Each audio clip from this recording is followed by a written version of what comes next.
The small alien ship moved through space like a shadow. Its dark hull reflected no light, and its engines made no sound. Inside the ship, Scout Commander Veltar studied the blue and green planet ahead of them. His 4 eyes focused on the data screen showing the 3rd planet from this yellow star. Another primitive world, he said to his crew. This will be easy work. Veltar had done this job many times before. He would study new worlds and their people. Then he would tell the Galactic Consortium if these people were ready to join the galaxy or if they needed more time. Most worlds had small armies and simple weapons. Most were happy to join the bigger galactic community. Scout Officer Crixnell looked at his instruments. Commander, I see some metal objects flying around their planet. They have basic space travel. Good, Veltar replied. That means they are not completely backward. How many soldiers do they have? Crixnell checked his readings again. Hard to tell from this distance, but it looks normal. Maybe a few thousand troops on their main world. Some small bases here and there. Nothing special. Veltar nodded. This was what he expected. Young civilizations usually had small armies. They spent their time fighting each other instead of working together. It would be simple to evaluate them and make his report. Far below on the planet Earth, Captain Jake Morrison sat in his command chair on Aurora Station. The space station orbited high above the blue world, watching for any threats from space. Jake had been doing this job for 10 years, but today felt different. Captain, called Lieutenant Lisa Carter from her post, I'm getting some strange readings on the long-range sensors. Jake turned to look at her. Lisa was one of his best officers. If she said something was strange, he listened. What kind of readings? Energy patterns that don't match anything in our database. They're very faint, but they're there. Something is out there, and it's not one of ours. Jake felt his heart beat faster. For years, people on Earth had wondered if they were alone in the universe. Now it seemed they might have their answer. How far out? Edge of the system. Moving toward us slowly. Jake made his decision quickly. Activate Protocol 7. Quiet alert to all stations. I want every sensor pointed toward those readings, but keep it subtle. If someone is watching us, I don't want them to know we see them. Lisa's fingers flew over her controls. Across the solar system, other stations received the coded message. Protocol 7 meant possible alien contact. It was something they had planned for but never expected to use. On the alien ship, Veltar ordered his crew to move closer to the human world. Begin standard reconnaissance. I want to know everything about these people before we make contact. Scout Technician Morvek started his deep scans. Commander, their technology is more advanced than I first thought. They have settlements on their 4th planet too. The red one. Mars, said Crixnell, reading from their database. That's what they call it. But still just a small colony. Maybe a few hundred people. Veltar was pleased. Having 2 planets showed the humans were making progress, but they were still small and weak. The consortium would be happy to add another peaceful world to their group. Deep inside the Earth, Admiral Helen Brooks received Jake Morrison's message in her underground command center. She had been waiting for this day for 20 years. As the head of the Soul Defense Network, she knew things that most people did not know. She knew that humanity was not as weak as it appeared. Begin Directive Alpha, she told her staff. Stage 1 only. Let's see what our visitors are made of. Her officers began sending coded messages across the solar system. To anyone watching, it would look like normal military exercises. But Helen knew better. Humanity had been preparing for this moment for decades. Back on the alien ship, Morvek continued his scans. Commander, I'm detecting more military installations than I first thought. The humans seem to have bases on every continent of their main world. Veltar looked surprised. Every continent? That's unusual for such a young species.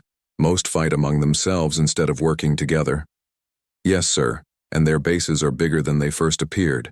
I'm reading thousands of personnel at each location, not hundreds. Crixnell checked his own instruments. Confirmed, Commander. These humans are more organized than we expected, but still nothing we can't handle. Veltar began to feel a small doubt in his mind. In all his years of scouting, he had learned to trust his instincts. Something about these humans felt different from other young civilizations he had studied. On Earth's moon, Captain Beth Johnson received her orders from Admiral Brooks. As the commander of Luna Base, she controlled one of humanity's most important military installations. But like most human bases, it was designed to look smaller than it really was. "Open the secondary bays," she told her crew. "Let's give our guests a better look at what we have." Across the moon's surface, massive doors began to open. What had looked like empty craters and rocky hills revealed themselves to be carefully hidden military facilities. Hangar bays emerged from underground, showing rows of advanced spacecraft. On the alien ship, Morvek's instruments went wild. "Commander, the human's moon is not what it appeared to be. I'm detecting massive installations across its surface, thousands of personnel, advanced spacecraft." Veltar stared at the readings. "That's impossible. How did we miss this?" "They were hidden, sir, very well hidden. Our first scans only showed the surface layer." For the first time in many years, Veltar felt uncertain. He had scouted hundreds of worlds, and none had ever surprised him like this. Young civilizations were supposed to be simple and easy to understand. These humans were proving to be something else entirely. Dr. Alex Rodriguez, the head of Mars Colonial Defense, received his orders at the same time. On the Red Planet, he commanded what appeared to be a small research colony. But like everything else in the human solar system, appearances were designed to deceive. "Bring the underground facilities online," he ordered. "It's time to show our true colors." Across Mars, the ground began to open. What aliens had thought was a small research base revealed itself as a massive military complex. Thousands of soldiers emerged from hidden bunkers. Spacecraft lifted off from concealed launch pads. Veltar watched his screens in growing amazement. These humans have been hiding their true strength. They're not a young civilization stumbling toward the stars. They're something else. Crixinal's voice was filled with worry. "Commander, if they can hide this much from our sensors, what else might they be hiding?" Veltar did not answer. He was beginning to understand that this mission would not be as simple as he had thought. These humans had been preparing for contact with aliens for a long time. The question now was, what else did they have hidden in their solar system? As the alien ship moved deeper into human space, Veltar realized that everything he thought he knew about this species was wrong. They were not weak and divided. They were organized and prepared. And they had been watching the aliens just as carefully as the aliens had been watching them. The real question was not whether humanity was ready to join the galaxy. The question was whether the galaxy was ready for humanity. The alien ship's Silent Wind moved closer to Earth, its advanced sensors working harder than ever before. Commander Veltar stood behind his crew watching the data pour in. What they were seeing made no sense according to everything they knew about young civilizations. "Report," Veltar said to Scout Technician Morvek. Morvek looked confused as he read his instruments. "Sir, the numbers keep growing. Every time I scan a human base, I find more personnel than before.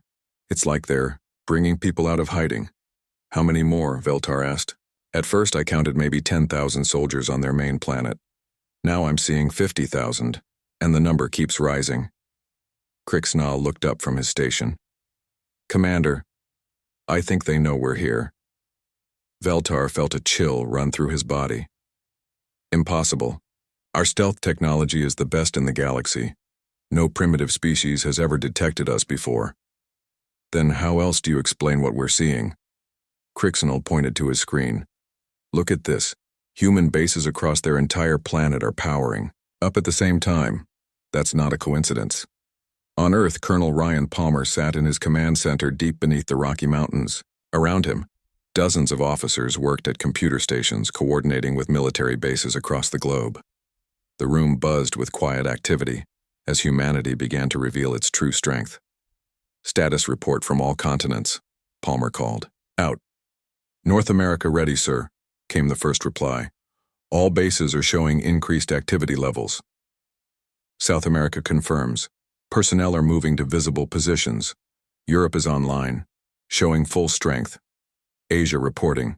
All installations Powered up. Africa confirms readiness. Palmer nodded with satisfaction. Around the world, human military bases were slowly revealing their true size and capabilities.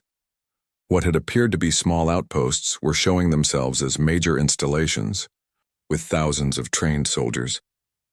Back on the alien ship, Veltar studied the growing numbers with disbelief. This doesn't make sense. Young civilizations don't coordinate like this, they fight among themselves. Sir, Morvek said, his voice shaking slightly. I'm detecting something else. Energy signatures that suggest these bases are much more advanced than they first appeared. Show me, Veltar ordered. The main screen filled with images of human bases. What had looked like simple concrete buildings were now revealed as sophisticated military complexes. Underground levels extended deep into the earth. Advanced weapons systems emerged from hidden positions. They've been hiding everything, Crixenol whispered. The whole time they've been hiding their real capabilities. On the moon, Captain Beth Johnson watched as more of Luna Base revealed itself. Massive hangar doors continued opening across the lunar surface. What had appeared to be a barren, empty moon was transforming before the aliens' eyes. How are our guests reacting? She asked her communications officer. Their ship has stopped moving closer, Captain. I think we got their attention. Beth smiled. Good, but we're just getting started. Bring online the deep installations.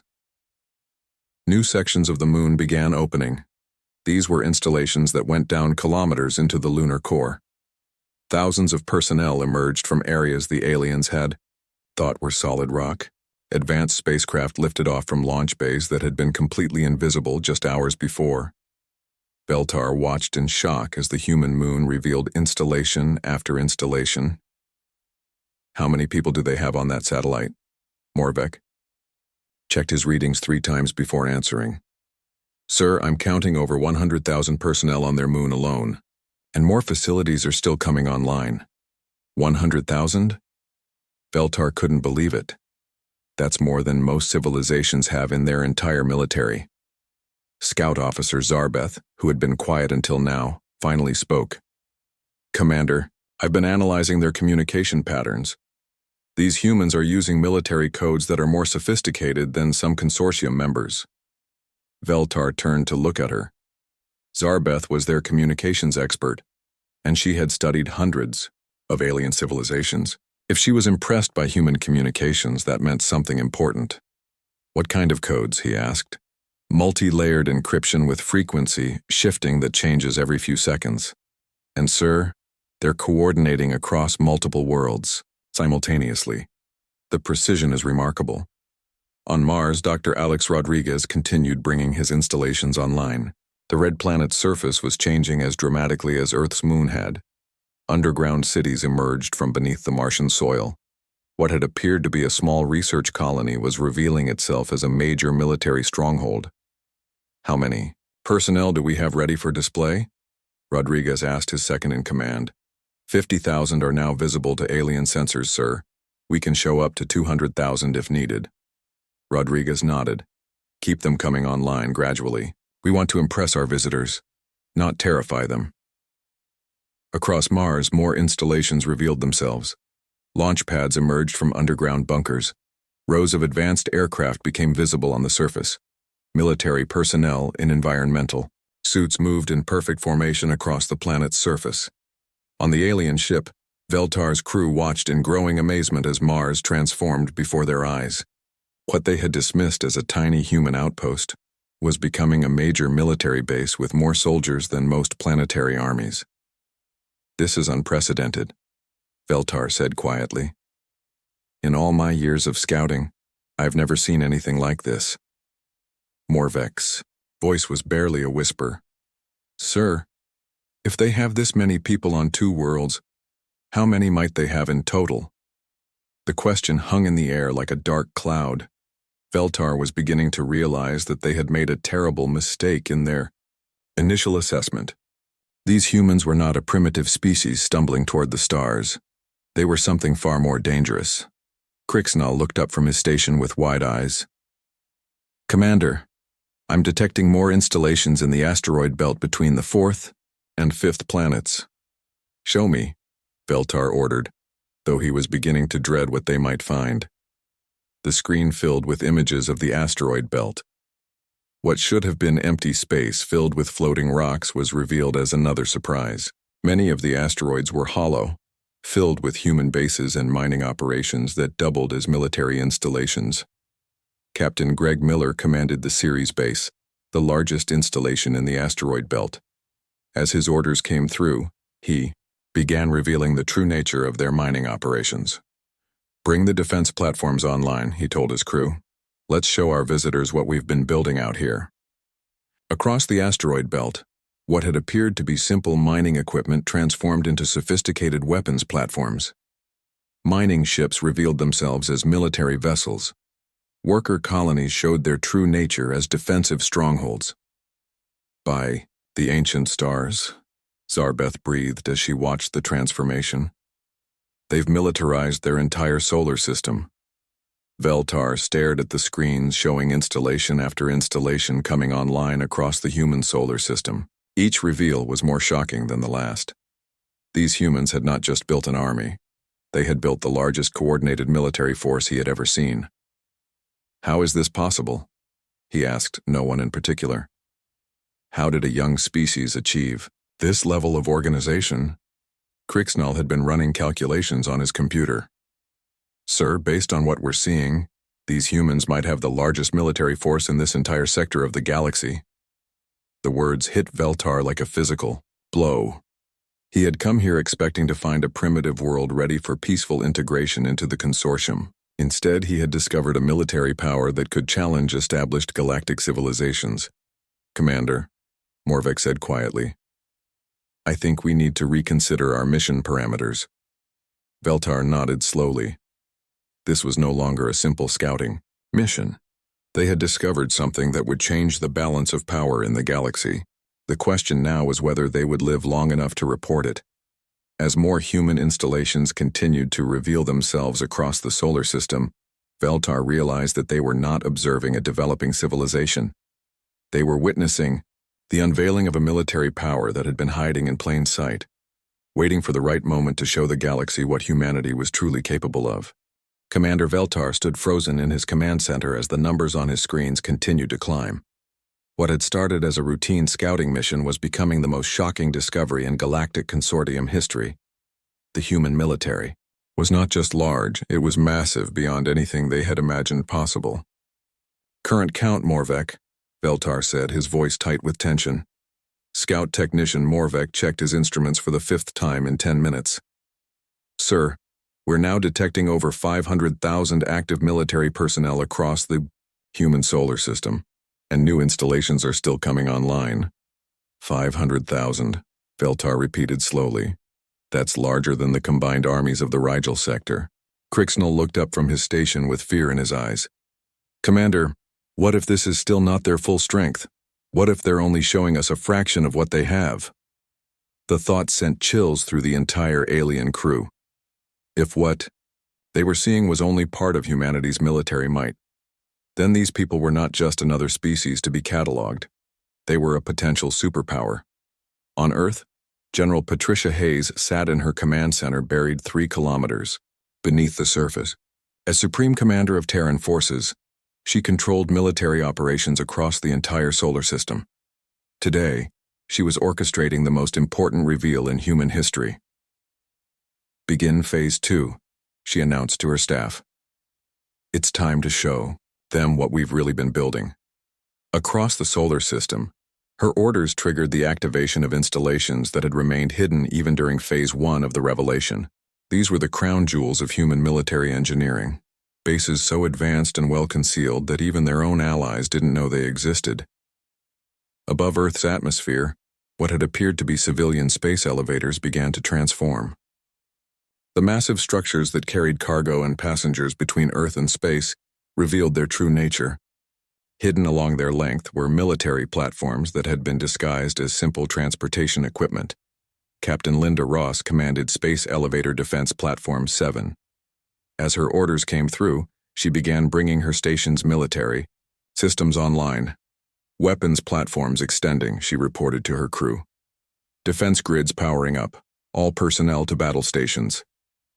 Along the space elevator's length, sections opened to reveal sophisticated weapons systems and docking bays, filled with military spacecraft. What had looked like a simple elevator car was actually a mobile fortress capable of defending entire sections of Earth's orbital space. On the alien ship, Zarbeth's instruments detected the energy surge from the space elevators. "Commander, the humans have been hiding military installations inside their civilian infrastructure." Veltar stared at the readings in disbelief. "They turned their transportation system into a weapons platform?" "Not just one, sir. I'm detecting 12 space elevators around their planet, and all of them are revealing hidden military systems." The implications hit Veltar like a meteor. These humans had been planning for war while appearing to focus on peaceful development. Every civilian structure seemed to have a military purpose hidden within it. In the asteroid belt, Captain Greg Miller received his new orders from General Hayes. The Ceres installation was about to reveal why it was truly built in the largest asteroid in the solar system. "Open the deep chambers," Miller commanded. "Show them what we've been mining all these years."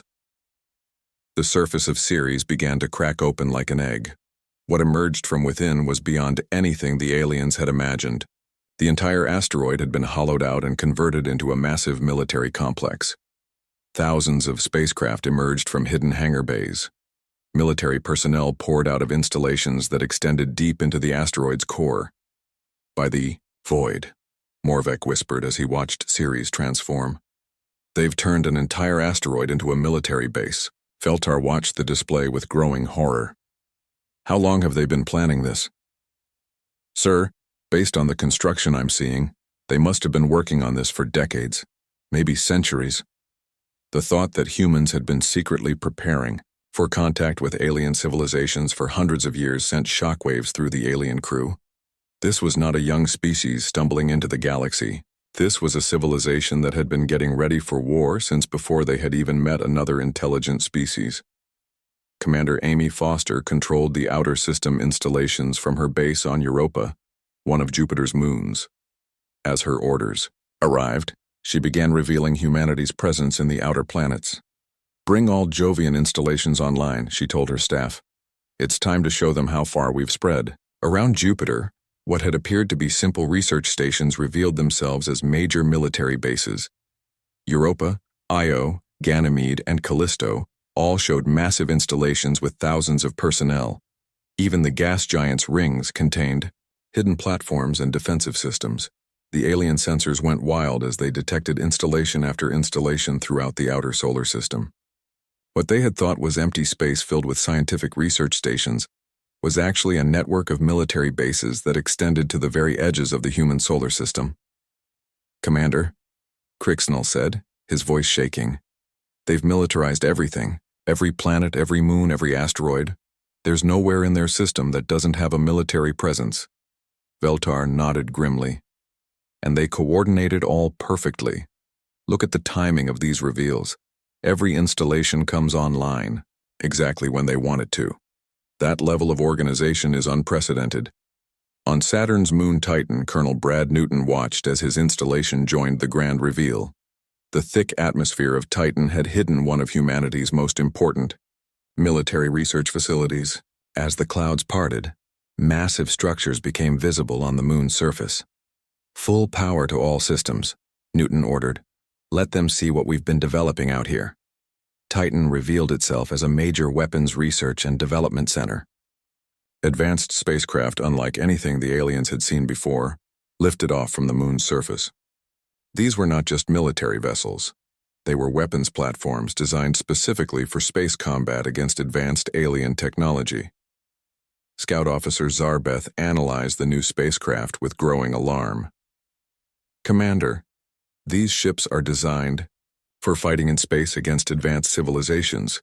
They're not meant for fighting other humans." "What do you mean?" Veltar asked. "The weapon systems, the armor, the design. It's all meant to fight against technology like ours. They've been preparing specifically for contact with alien civilizations." The realization hit the alien crew like a physical blow. Not only had humans built the largest military force they had ever seen, but they had designed it specifically to fight advanced alien civilizations. These people had been preparing for galactic war before they had even met their first alien. In the far reaches of the solar system, installations on Uranus and Neptune began revealing themselves. Captain Roy Fisher commanded the Neptune Deep Space Monitoring Station, which had been disguised as a simple scientific research post. All deep space sensors online, Fisher reported, show them how far our detection network reaches. The aliens discovered that human military sensors extended far beyond their solar system. They had been detected and tracked from the moment they entered human space. The sophisticated stealth technology that had never failed them before had been completely useless against human detection systems. "Commander," Morvek said quietly, "they've known we were here from the beginning." Veltar felt his heart sink. "How long?" "Based on these sensor readings, they detected us the moment we crossed into their outer system. They've been watching us for hours." The final piece of the puzzle fell into place. The humans had not been surprised by their arrival. They had been expecting it. Every reveal, every installation coming online, every demonstration of military might had been carefully planned and orchestrated. "Sir," Crixenal said, "current personnel count is approaching 2 million active military personnel across their solar system." Veltar stared at the number in shock. 2 million soldiers was larger than most galactic civilizations' entire populations, and they were all coordinated, all well-equipped, and all apparently ready for war with advanced alien species. "This changes everything," Veltar said quietly. "We're not looking at a primitive species anymore. We're looking at a military superpower that's been hiding in plain sight." As more installations continued to reveal themselves across the vast human solar system, Veltar realized that his mission had become something completely different. He was no longer here to evaluate whether humans were ready to join galactic civilization. He was here to determine whether galactic civilization was ready for humanity. The silent wind drifted in space as its crew tried to process what they were witnessing. Commander Veltar had stopped giving orders. His officers had stopped asking questions. They could only watch in stunned silence as humanity revealed military capabilities that defied every law of civilization development they had ever learned. "Final count, Morvek," Veltar whispered, though he dreaded the answer. Scout Technician Morvek's hands shook as he read the numbers. "Sir, we're detecting active military signatures from over 10 million personnel across the human solar system." 10 million. The number hung in the air like a death sentence.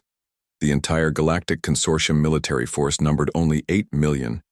Personnel spread across thousands of worlds. These humans, on their single solar system, had created a military larger than the combined forces of the galaxy's most advanced civilizations. "That's impossible," Crixenal breathed. "No single species has ever maintained a military force that large." But the evidence was undeniable. From the inner planets to the outer reaches of the solar system, human installations continued revealing themselves. Each new facility that came online added thousands more soldiers to the count. Deep within the asteroid series, Admiral Steve Parker sat in the largest command center ever built by any known civilization. The asteroid's entire core had been converted into a military nerve center capable of coordinating defense across multiple star systems. As he received his final orders from Earth, he prepared to show the aliens something that would shake the foundations of galactic politics. "Open the grand chamber," Parker commanded. The surface of Ceres split apart like a flower blooming. What emerged from within was beyond the aliens' wildest nightmares. The asteroid contained not just a military base, but an entire underground city dedicated to war.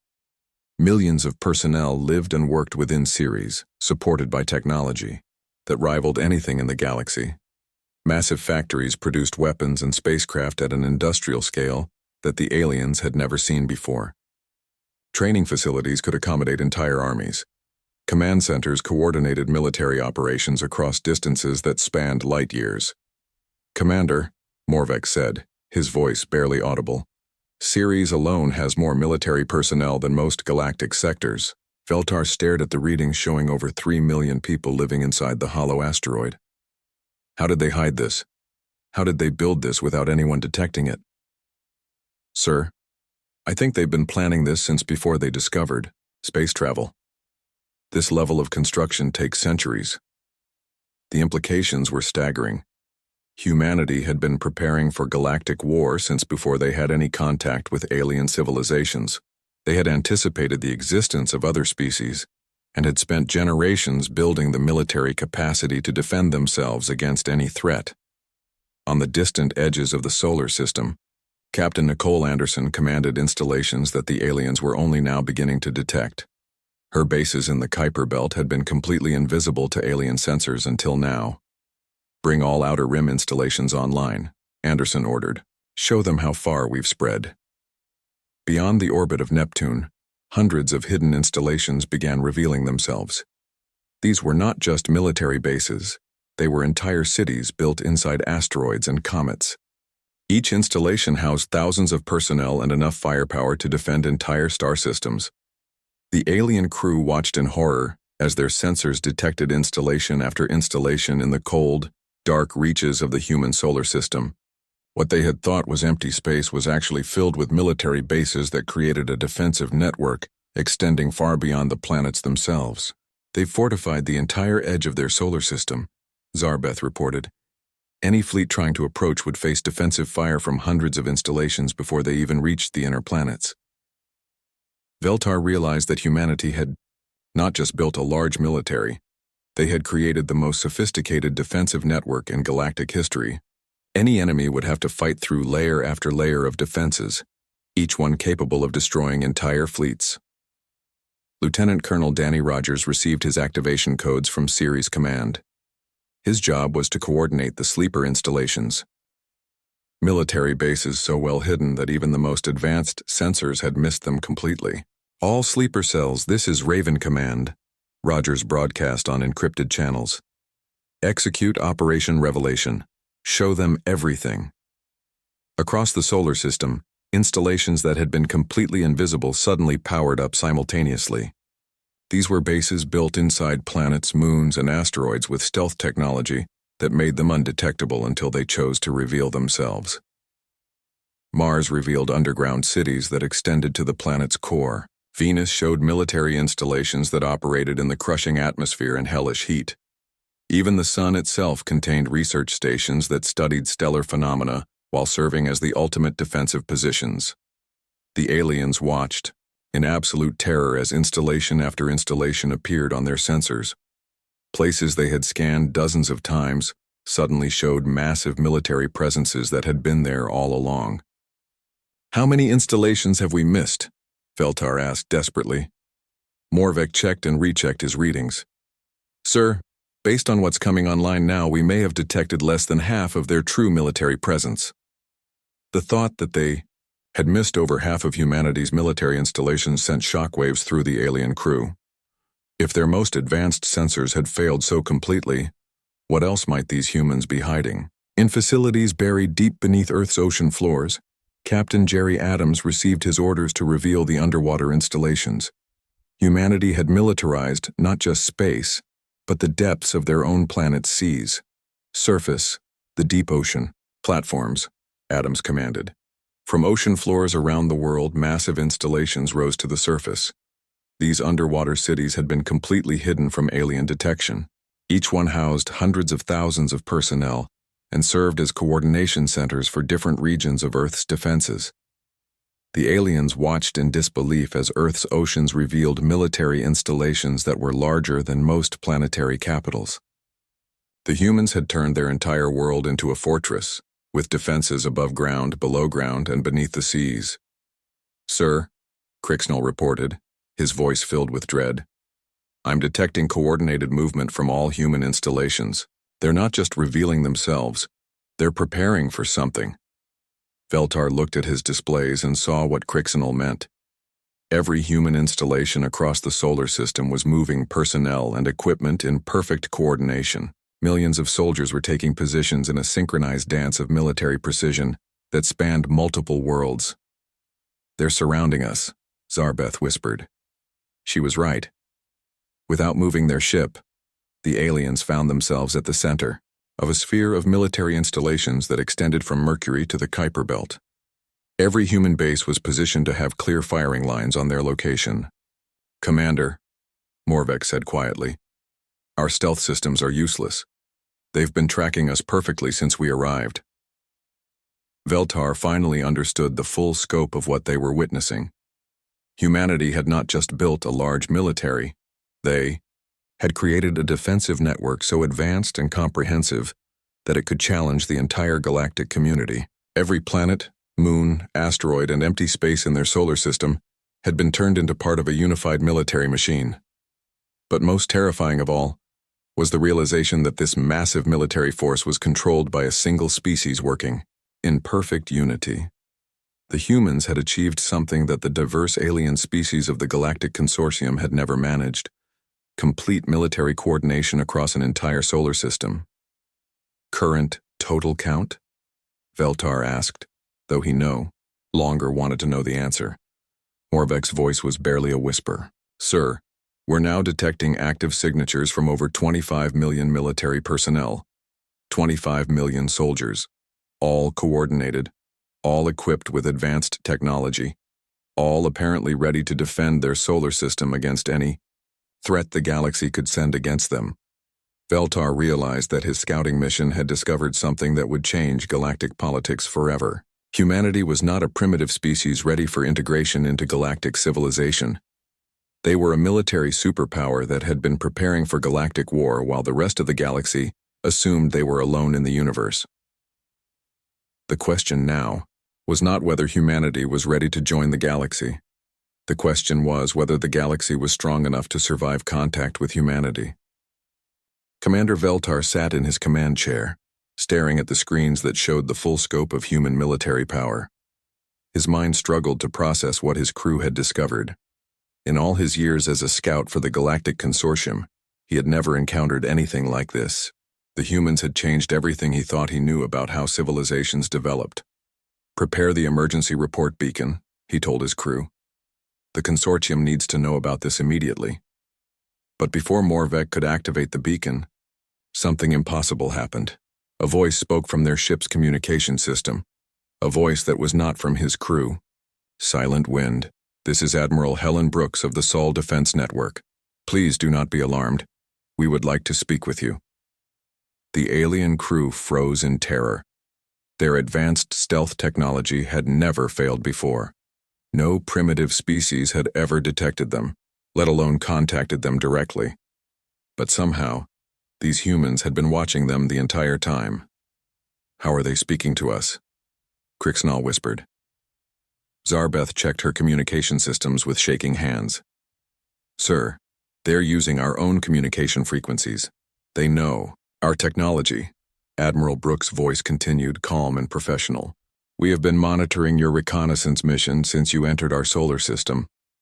We apologize for the deception, but we wanted you to understand the full scope of our capabilities before we made formal contact." Veltar found his voice, though it trembled as he spoke. "How long have you known we were here?" "Since you crossed the orbit of Pluto," Brooks replied. "Our deep space monitoring network detected your ship immediately. Your stealth technology is impressive, but we have been preparing for visitors like you for many years." The words hit the alien crew like physical blows. They had been detected from the moment they entered the solar system. Everything they had witnessed, the gradual reveal of human military strength, had been a carefully planned demonstration. On Earth, Admiral Brooks sat in her command center, surrounded by displays showing the alien ship and the massive human military network that now surrounded it. She had been planning for this moment for decades. "We know this must be overwhelming," she continued, speaking to the aliens. "We realize our military capabilities are larger than what you expected to find. But we want you to understand something important. We built all of this for defense, not conquest." Captain Jake Morrison, still monitoring from Aurora Station, watched as the alien ship remained motionless in space. He could only imagine the shock the aliens must be feeling. "Admiral," he reported, "the alien vessel has made no aggressive moves. They appear to be in complete shock." Brooks nodded. This was going exactly as planned. "Continue monitoring, but maintain peaceful positions. We want them to understand that despite our strength, we have no hostile intentions. Back on the alien ship, Veltar struggled to understand what he was hearing. You built all of this for defense against what? Admiral Brooks's voice remained steady. Against the possibility that we might encounter hostile alien civilizations. We had no way of knowing if the first aliens we met would be friendly or aggressive, so we prepared for the worst while hoping for the best. Scout Officer Zarbeth looked at her readings again. Commander, I'm analyzing their military positions. They could destroy us in seconds, but their weapons are not aimed at us. They're positioned defensively. It was true. Despite being completely surrounded by the largest military force in galactic history, the humans were not threatening them. Every installation, every weapon, every soldier was positioned to defend rather than attack. We intercepted your communications to understand your language and culture, Admiral Brooks continued. We know you represent something called the Galactic Consortium. We would very much like to learn about this organization and perhaps establish peaceful relations. Veltar felt his worldview crumbling. These humans had not only built a military force larger than the entire consortium, but they had done it while maintaining peaceful intentions. They were offering friendship to beings who had come to evaluate them like primitive subjects. How many civilizations are in your consortium? Brooks asked. Veltar found himself answering automatically. 237 member worlds with a combined population of 40 billion beings. Fascinating, Brooks replied. We would be honored to meet representatives from such a diverse group. Our population is only 8 billion, but we are all united in our desire for peaceful coexistence with other intelligent species. 8 billion people, and they had somehow coordinated over 25 million of them into the largest military force in galactic history. The level of organization and unity was beyond anything the consortium had ever achieved. Commander, Morvek whispered, what do we tell the consortium? How do we explain this? Before Veltar could answer, Admiral Brooks spoke again. We understand you need to report to your superiors. We hope you will tell them that humanity desires peaceful contact and trade relations. But we also hope you will make it clear that we are prepared to defend ourselves if necessary. The message was polite but unmistakable. Humanity was offering friendship, but they were also demonstrating that they were not weak or defenseless. Any civilization that chose to threaten them would face military opposition, unlike anything the galaxy had ever seen. Captain Beth Johnson, monitoring from Luna Base, reported to Admiral Brooks. All installations are maintaining defensive positions. The alien ship shows no signs of hostile intent. Good, Brooks replied. Continue peaceful monitoring. We want their first impression of humanity to be positive. On the alien ship, Veltar made his decision. Open a response channel, he told his crew. Admiral Brooks, he said, his voice stronger now. I am Scout Commander Veltar of the Galactic Consortium. I must tell you that what we have witnessed today will shock our leadership. No single species has ever demonstrated military capabilities like yours. We understand, Brooks replied. We hope that understanding our strength will lead to respect, rather than fear. We have no desire to threaten anyone, but we also will not allow anyone to threaten us. Veltar nodded, even though he knew she could not see him. Admiral, I will recommend to the consortium that humanity be approached as equals, not as subjects for integration. Your species has earned the right to determine its own place in the galaxy. Thank you, Commander, Brooks said. We hope this is the beginning of a long and peaceful relationship between our peoples. As the alien ship prepared to depart, Veltar realized that everything about galactic politics was about to change. For thousands of years, the consortium had been the dominant force in the galaxy, slowly adding primitive worlds to their membership. But now they had encountered a species that was stronger than they were. Final report summary, Morvek, Veltar, said as they prepared to leave the solar system. 25 million active military personnel across 47 major installations and hundreds of minor outposts. Defensive network spans the entire solar system. Technology level comparable to consortium standards, but with innovations we have never seen before. Complete unity of command across multiple worlds. Peaceful intentions, but absolute commitment to defense. Veltar looked at the data one final time. Add this to the report. Humanity represents a new type of civilization. They achieved massive military coordination before achieving interstellar travel. They prepared for galactic contact while remaining completely isolated. They built the largest military force in known space while maintaining peaceful intentions. As the silent wind left the Sol system, its crew carried knowledge that would reshape the galaxy. They had come expecting to find a primitive world ready for guidance and integration. Instead, they had discovered a military superpower that demanded respect and recognition as an equal. Behind them, the human installations gradually powered down their displays, returning to their normal operations. But everyone involved knew that this day had changed everything. Humanity was no longer alone in the universe, and the universe was no longer the same.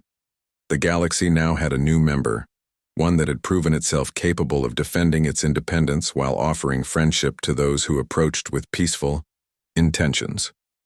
The age of humanity had begun, and it would be built on a foundation of strength, unity, and hope for a peaceful future among the stars.